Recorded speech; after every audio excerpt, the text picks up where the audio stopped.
The answer lies in the heart of battle. King of Iron Fist Tournament. Mugen TV versus Corner. Welcome to the stage of history retold.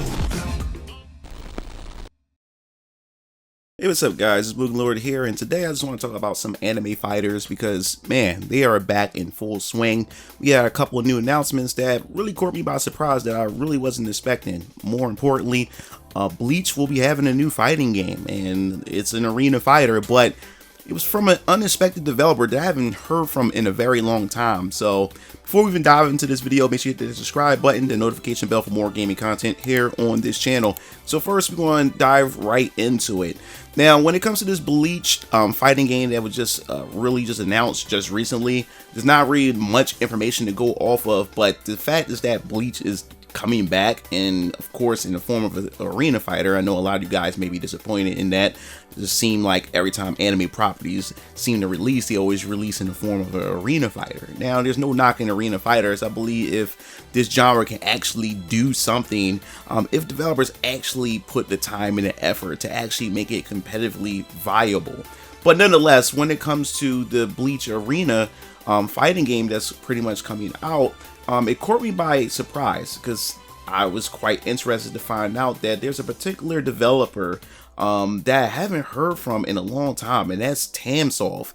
Now, if you guys don't know, Tamsoft is the developers behind a really early fighting game franchise back in 1995, around the release of the PlayStation 1, called Bad Arena Toshiden. Now, these guys aren't just, known for Bad Arena Toshiden. They made a couple other games moving forward. They pretty much dipped away from fighting games and started going into like the more of the hack and slash action based games, but they will be helming this new Bleach fighter that's coming out. Now, we don't really have a lot of details to really go off of, but we do know that it's pretty much along the lines that we have seen of Dragon Ball Sparking, Jujutsu Kaisen, and My Heroes One Justice, and Naruto Ultimate Ninja Storm. So we getting that, and also it doesn't really say that it's solely just a fighting game. It also says this is an action title, so we'll probably get more of that action type of gameplay when it comes to this game, and it'll be covering the most recent arc, I guess, in the anime itself that everybody's been raving about. So I'm quite interested to see how it turns out. So I'm definitely keeping my eyes out on this. But the thing that I really wanted to talk about is definitely Hunter x Hunter. Now, I've said in plenty of other videos a couple years back at Dragon Ball FighterZ was essentially announced that, hey, it'll be awesome to see other I guess you say shonen anime get the same treatment that Dragon Ball FighterZ have received, because it really works. So I was hoping that maybe we'll probably see a Bleach, or maybe we'll see a Naruto, but we're getting Hunter x Hunter. But it's not made by Arc System Works, it's actually made by 18.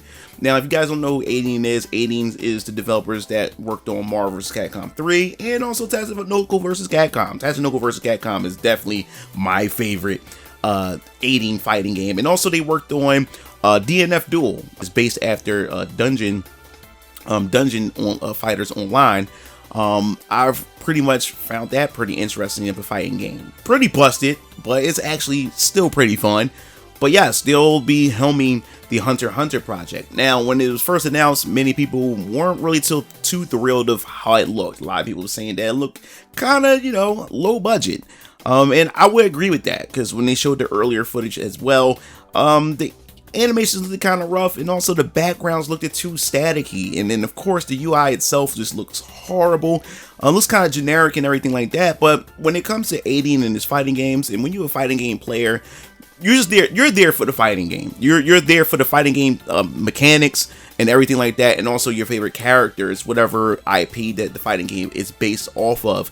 So once people actually got their hands on the game, they actually really was like, wait a minute, this game is actually pretty solid. And many fans, especially once the more gameplay was revealed for Hunter x Hunter, people started noticing the similarities that the game does have when it comes to Marvel vs. Capcom 3 and also Tatsunoko vs. Capcom, especially more specifically Marvel vs. Capcom 3, especially the introduction of how the camera zooms in and then it zooms out. You definitely got that from Marvel vs. Capcom 3. And then, of course, when you look at some of the animations, that they have borrowed some animations specifically from Tatsunoko vs. Capcom. So it was also being demoed in Japan as well, especially during EVO Japan 2024. A lot of Japanese players was able to get their hands on it, and they pretty much said that, yo, this is almost pretty much like a Marvel vs. Capcom 3 a spiritual successor. So I think that's also a good sign. I will always say this: never judge a book by its cover. Even though that, you know, it looks kind of rough, as he started releasing more and more trailers, we actually started to see the game running at 60 frames per second, and also we started to see the quality looks a lot better than what we saw before, which also indicates that it was very, very early as far as the production is concerned. When they first showed it all, it was probably like an early build of the game, but now we're starting to see an actual, you know, more recent build of the game, and the game actually looks pretty solid, and we're starting to get some more character reveals. Now the thing is, I'm not really that big of a Hunter x Hunter fan. I mean, I watched it with my daughter and everything, and the characters are pretty interesting. So to see what other characters they're going to pretty much announce is going to be, I guess, going to draw up a lot of hype and speculations. But the roster doesn't look as big. It's a 3v3 fighter, and for a 3v3 fighter to be actually really feel diverse and feel like there's a variety that's there, it definitely needs a bigger size roster, because then if that's the case, once you have a smaller roster and you're using 3v3, that means really not much selection, not much variations. But I mean, I guess you can argue for the fact is that even with all the characters, you know, once they come down to the meta, people pretty much gravitates towards a specific team setup in, you know, formation anyway. But hopefully they'll probably do like a seasons pass, or, you know, some DLC to add in more characters over time. But this is a smaller budget, and I'm looking forward to see, you know, what the game has to offer overall. And then, of course, last but not least, we have to get back to Dragon Ball Sparking, because there's been a crap ton of new gameplay that they've shown off, more character reveals, and the fact is that now you can pretty much shape and create an alternate reality based on different decisions that you do within these gameplay mechanics. So you get a lot of what if scenarios, and this is stuff that fans love when it comes to these Dragon Ball games. And it really started with the Xenoverse, when you start, you know, create your own character, and then you going through these different timelines, and you starting to see different things play out much differently. Of course, Dragon Ball Z Budokai back then also had done the same thing, where we had our what ifs. You know, what if Cell, you know, absorb Krillin instead of Android 18 and everything like that. We had little silly stuff like that, but it seemed like they're going to be really pushing emphasis on that, so you can come up with all these different crazy scenarios and fan moments that people would have loved to see, you know, when it comes to these what if situations. So as far as anime fighters are concerned, you know, it seemed like they've just been putting out a whole lot of them.